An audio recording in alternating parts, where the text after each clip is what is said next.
and welcome back to the plot. Following my catch-up video about my mystery dead grass patch, lots of you have asked if I could update you if I found anything out. So I've done some digging, excuse the pun, and what I found out has actually blown my mind.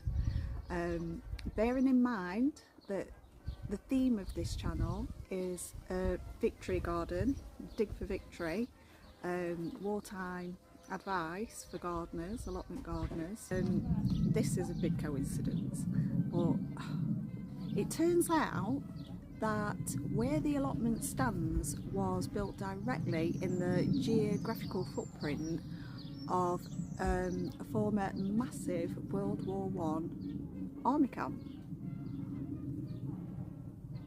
I mean, how is that for a victory garden coincidence?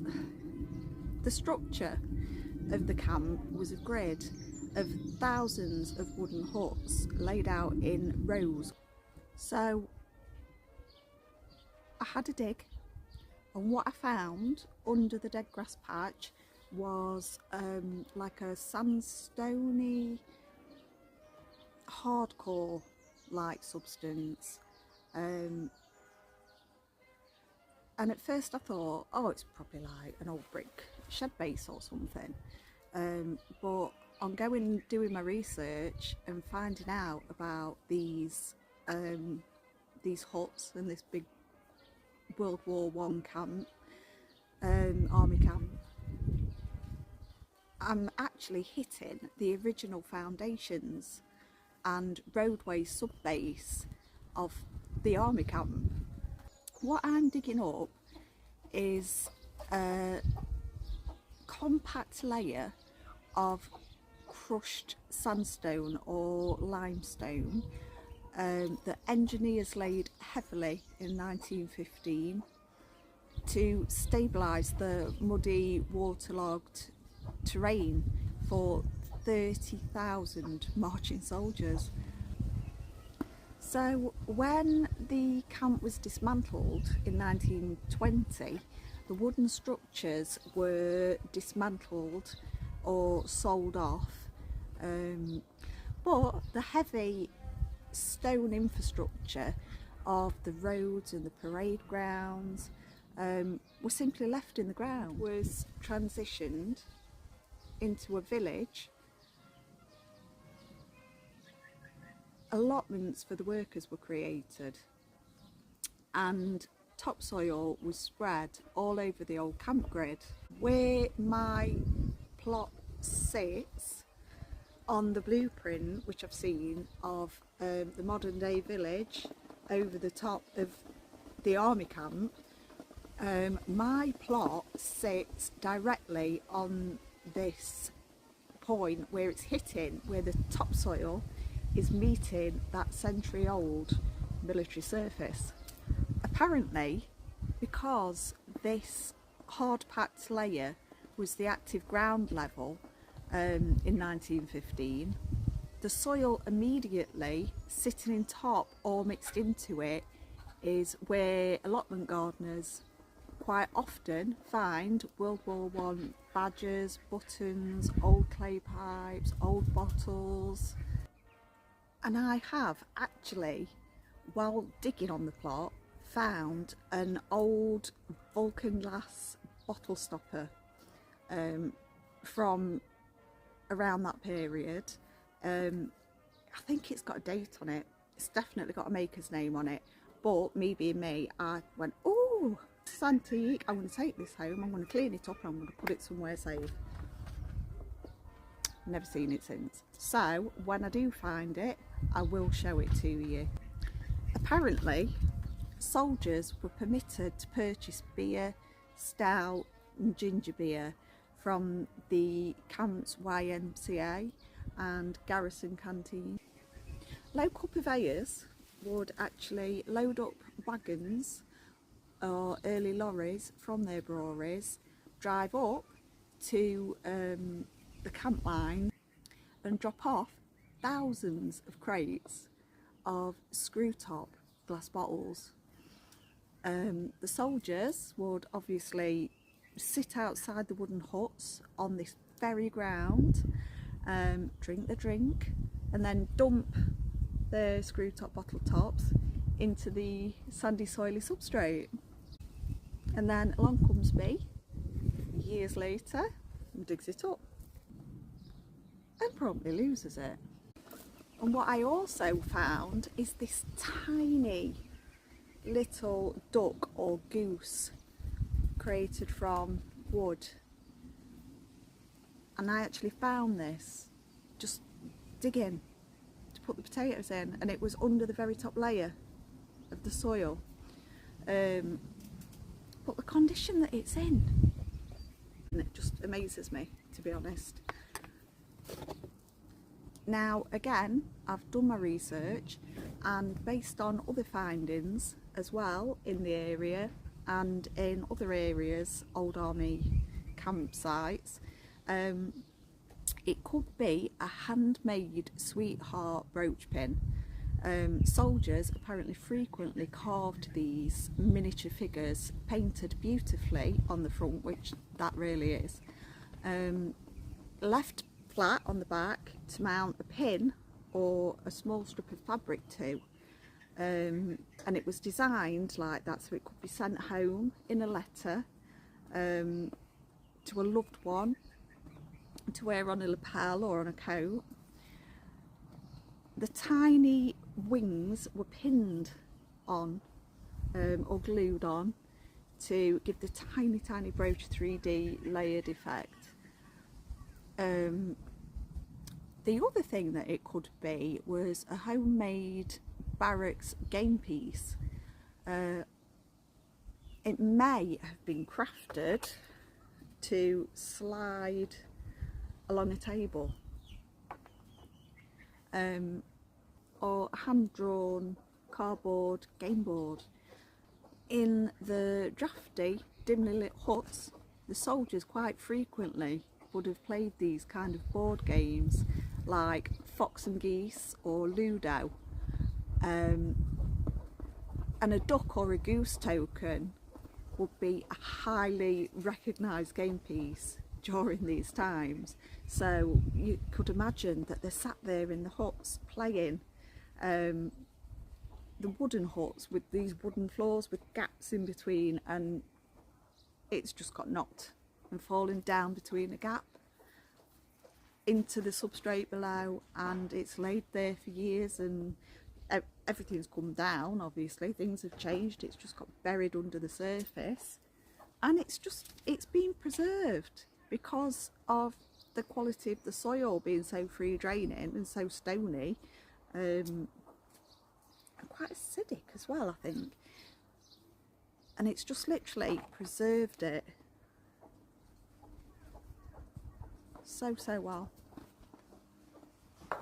So as you can imagine, I'm actually thrilled with these findings and the connection to wartime, armies, army camps, World War I it is, not World War II, World War I. But they still did the dig for victory during the First World War as well as World War II. So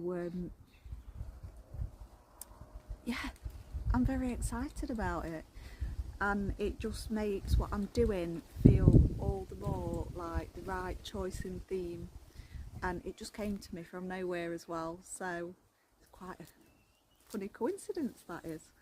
I'm not so thrilled about the dead grass patch. I'm wondering a little bit what to do. Thank goodness it's not the entire plot. I think what I'm going to have to do is build a raised bed on that part and just put something very shallow rooted in it. Maybe something pretty, maybe some more flowers for the pollinators or something, we'll see. Just to solve that problem really, because there's no way I can dig up a path from the war.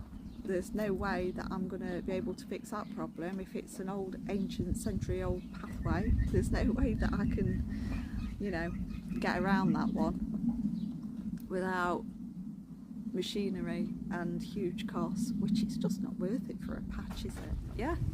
really excited about that, and I'm glad that I had a look. I'm glad that everybody asked me to keep them updated, because it pushed me to do a little bit of research, and like I say, I'm just blown away by the fact that where my plot sits exactly meets that line of where the border was, with the topsoil that went over for the allotments from the original road. Oh, fabulous. And on that note, I think it's time I got some sweetcorn planted, because it's a little bit late. Everything's a little bit late this year, but better late than never. In this video, we're going to take a deep dive into a forgotten World War II method of planting sweetcorn. Now, hopefully, unlike me, you've already got your sweetcorn in, but if not, listen to this advice, and actually it's Mr. Middleton's advice on how to grow yourself some really good sweetcorn that completely changed how we should plant our corn for maximum pollination and massive yields. What we're going to cover in this video is why traditional straight rows fail sweetcorn, and the exact 1940s technique that guarantees perfect ears of corn. So, I better get growing. First up is soil preparation. Mr. Middleton warns us that sweetcorn has no time for poor starved soil because it's an incredibly heavy feeder. He instructed wartime diggers to pick their absolute brightest, sunniest spot on the plot. The ground needs to be heavily manured during the winter digging, which I've done, but if you didn't do that, you can still top dress your bed now with high quality organic matter or something like fish blood and bone, and rake it down until the soil is loose and crumbly. Now, although I've already heavily manured the bed, I'm still going to incorporate some fish blood and bone just as a extra measure.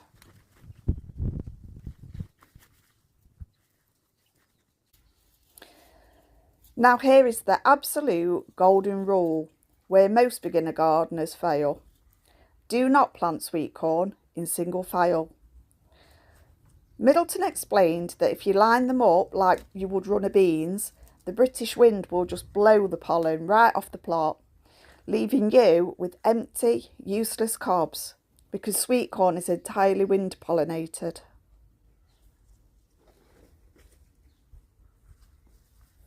To fix this, we use Middleton's block formation.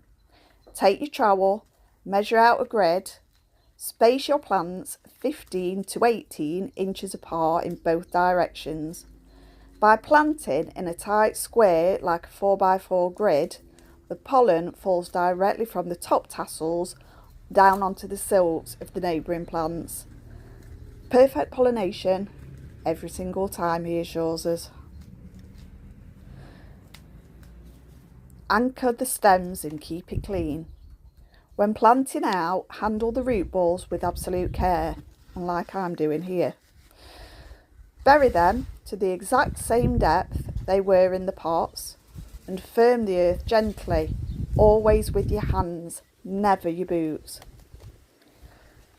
And sorry, modern companion gardeners, Mr. Middleton was strictly against underplanting, so no three sisters in this garden. He demanded the ground between the stalks stay completely clear so you can get the hoe through to smash weeds and let the sun warm the earth.